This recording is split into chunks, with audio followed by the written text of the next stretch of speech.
Erase star TV के मुअज़्ज़ज़ नाज़रीन में शकील अहमद आप तमाम देखने और सुनने वालों को मेरा सलाम। नाज़रीन 24 दिसंबर की रात नकियाल के गांव तरकंडी सलवर के दो भाइयों तारक और आसिफ ने सर्दी की शिद्दत को कम करने के लिए कोयले की अंगीठी का इस्तेमाल किया।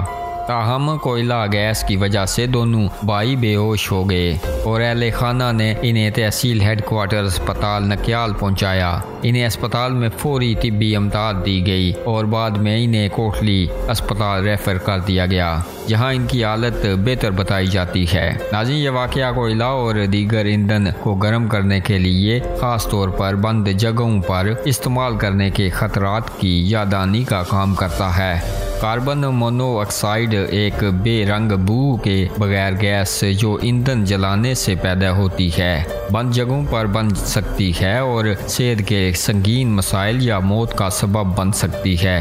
अफराद के लिए ये ज़रूरी है कि वो ईंधन जलाने के वक्त मुनासिब एहतियात बरतें, जैसा कि इस बात को यकीनी बनाना कि वो मुनासिब तरीके से निकाल रहे हैं और इन्हें अच्छी तरह से हवादार और खुली जगहों पर इस्तेमाल करें। ये खुशकिस्मती है कि तारक और आसिफ को बर वक्त तिब्बी इमदाद मिली और अब वो सेहतयाबी की राह पर गामज़न हैं। नाज़रीन, आप अपनी राय का इजहार कमेंट बॉक्स में ज़रूर कीजिएगा और मज़ीद ऐसी वीडियोज़ के लिए हमारे इस चैनल को सब्सक्राइब कीजिएगा।